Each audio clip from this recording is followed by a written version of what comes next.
कौशल के जीवन में जैसे कोई सुनामी आ गई थी। वे अपने दफ्तर के दौरे पर थे। पत्नी अंकिता बच्चों को स्कूल भेजकर घर की साफ सफाई कर रही थी। आज जाने उसे क्या सूझा था कि उसने घर को धो डालने का प्लान बना लिया था। जैसे ही उसने पाइप लगाकर कमरे में पानी डाला, अचानक बिजली आ गई। उसे आहट भी नहीं हुई होगी कि बिजली उसकी मौत का पैगाम लेकर आई है। कमरे में कूलर लगा था और उसी के करंट में वो बिल्कुल स्याह हो चुकी थी। पूरा घर अंदर से बंद था। लगभग 3 बजे जब दोनों बच्चे स्कूल से आए और दरवाजा खोलने की कोशिश की तो पता ही नहीं चला अंदर क्या हुआ है। अड़ोसी पड़ोसी इकट्ठे हो गए। दरवाजा खुला तो कौशल को फोन से सारी बातें बताई गई। पुलिस बुलाई गई। ससुराल से लेकर स्वजनों तक खबर करंट की भांति दौड़ गई। 2 मासूम बच्चे, 3 साल की बेटी और 5 साल का बेटा, सभी सहमे और डरे हुए थे। नियति को तो जो करना था उसने अपना खेल खेल लिया था। कौशल उजड़ गए थे। न बच्चे संभलते, न गृहस्थी, न नौकरी। दोनों बच्चों को उन्होंने ननिहाल भेज दिया था। तब उन्हें अपनी माँ की बड़ी याद आई थी। 1 वर्ष पहले ही उनकी मौत हुई थी। वे होती तो बच्चे आज बिना घर घाट के नहीं रहते। कौशल का सब कुछ लुट चुका था। दिमाग और दिल से भी वे डर गए थे। पत्नी का नीलावरण उनकी आंखों से दूर नहीं हो पा रहा था। कौशल की नजर अब अखबारों में छपने वाले वैवाहिक विज्ञापनों और मैरिज पोर्टल्स पर भी जाती, पर उनकी नया को दोबारा कौन पार उतारेगा। कहीं आस न बंधती। ड्यूटी पर जाते तो दोनों बच्चों का मासूम चेहरा याद आता, पत्नी का स्नेह याद आता। सोचते कि अब जाने कैसे होंगे दोनों। वे जब भी ससुराल जाते उन्हें दोनों बच्चों के रूखे बाल दिखाई देते और उनके भोले प्रश्न उन्हें अंदर से कुरेद देते। पापा, आप हम लोगों के साथ क्यों नहीं रहते? मम्मी, रहती तो हम लोग आपके पास ही होते न। उन्हें बच्चों से अलग रहना इसलिए भी नहीं भाता कि ये उनके अक्षर ज्ञान का समय था। माँ नहीं है और पिता भी इतनी दूर, इससे वे तड़प जाते। 1000 कोशिशों के बाद जो रिश्ते मिलते उनमें संदेह ज्यादा जबकि संभावना कम दिखाई देती। एक टीचर उनसे ब्याह के लिए राजी थी। उसका नाम था कला। उससे कौशल कुमार ने शादी से संबंधित बातें की। वो बहुत ही व्यस्त टीचर थी।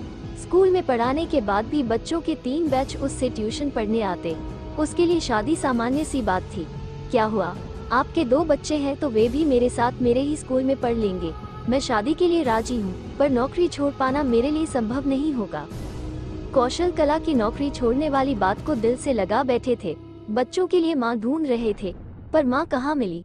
वो तो मास्टनी ही होगी। टुकुर टुकुर बेचारे बिना मुंह के बच्चे देखते रह जाएंगे। मम्मा खीर बनाओ। बेटा तो मम्मी से पीले चावल की फरमाइश करता था। बच्चे नहीं खाते तो पत्नी सुबह ही पुआ पूरी बनाकर खिला देती थी। अब सिर्फ उंगली पकड़कर तीनों भागते ही नजर आएंगे। उनकी आंखों के कोर भीग गए। कौशल की चिंता जायज थी। एक जीवन खुशियों से भरा था, दूसरा डरावना महसूस हो रहा था। 2 नादान मासूम बच्चे और 1000 प्रश्नों से घिरे कौशल। किसी ने उन्हें दूसरी लड़की का पता भी बताया, पर मालूम हुआ उसके तो विवाह पूर्व ही प्रेम प्रसंग काफी चर्चे में है। वह भी कौशल से ब्याह करना चाहती थी। इस विषय पर पूछे जाने पर उसने बड़ी बेबाकी से कहा, इतने दिनों तक ब्याह नहीं हुआ तो थोड़ा बहुत तो चलता है, और आप कौन सा मुझसे पहली शादी करने वाले हैं? आपके साथ मुझे आपके बच्चों को भी तो संभालना पड़ेगा। कौशल उसकी बातों से दुखी हो गए। वे जानबूझकर विवाह के लिए कैसे हाँ करते? उसके चरित्र का प्रभाव बच्चों पर भी पड़ेगा। इतने बोल तो कौशल नहीं हो पाते। उन्हें लगता वे मर जाते तो पत्नी कुछ भी करके बच्चों को पाल लेती, पर वे अकेले 2 बच्चों की नया पार नहीं लगा सकते। वे अपने दोस्तों के घर भी जाते तो उनके लिए सिर्फ संवेदना दी जाती। उन्हें तो जीवन चाहिए था, एक खुशगवार घर का, एक मुस्कुराती पत्नी का, 2 हंसते खेलते बच्चों के विकास का। पता नहीं वे कुछ समझ नहीं पा रहे थे। उन्हें अपने विधुर जीवन पर तरस आता। अंकिता और दोनों बच्चों की तस्वीर लेकर वे घंटों रो लेते, पर जीवन का हल नहीं दिखाई पड़ता। कई दिनों तक वे छुट्टियां लेकर बिना खाए घर में ही रह जाते। न किसी से मिलते, न बातें करते। अखबार के विज्ञापन में पत्नी ढूंढते। इसी तलाश में वे गरीब से गरीब घर की लड़कियों को भी देख आए थे। विधवा और छोड़ दी गई महिलाओं के साथ भी वे गठबंधन को राजी थे, पर कुछ न कुछ फेरे सामने आते ही गए। विधवा स्त्री भी 2 बच्चों के पिता के नाम पर तैयार नहीं हुई थी। एक महिला तो कौशल से पूछ बैठी थी, पत्नी दुर्घटना में मरी या मारा था।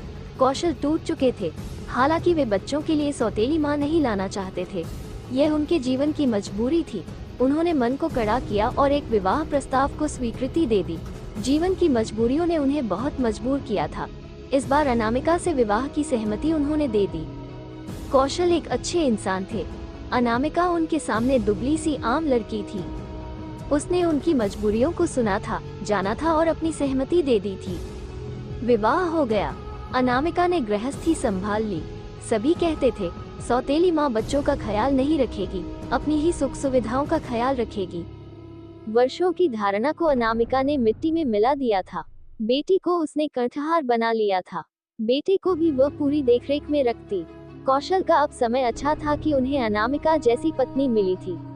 खाना पीना, झाड़ू बहारू, बर्तन कपड़े और आखिर में पति के पांव दबाकर सोना उसकी आदत थी।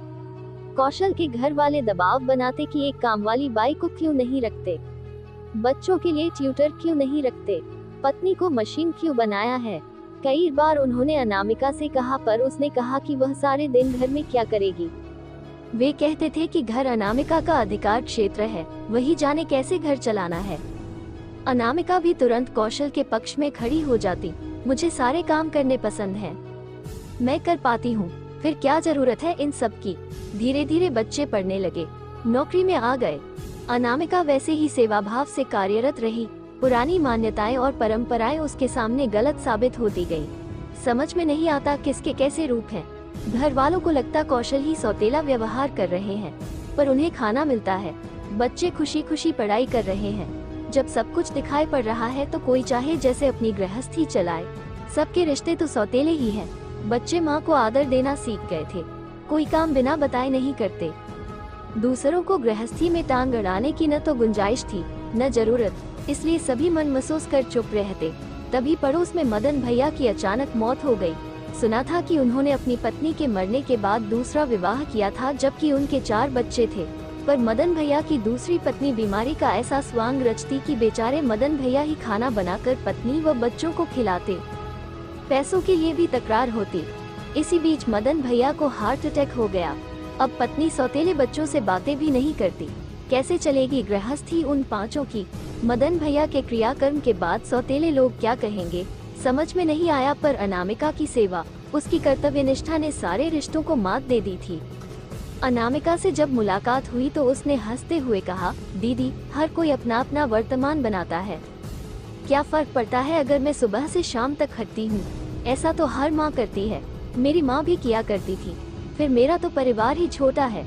तब लगने लगा कि कौशल मेरी नजरों में पत्नी के साथ जो सौतेला व्यवहार करता है वो सौतेला नहीं, बल्कि मोहब्बत से भरा अपनापन है। मैं अपने नजरिए से उनका अपनापन नहीं जान पाई थी। आखिर मैं भी कितना जानती थी अनामिका और कौशल को, पर मुझे उनके बीच सौतेलापन दिखाई पड़ता था।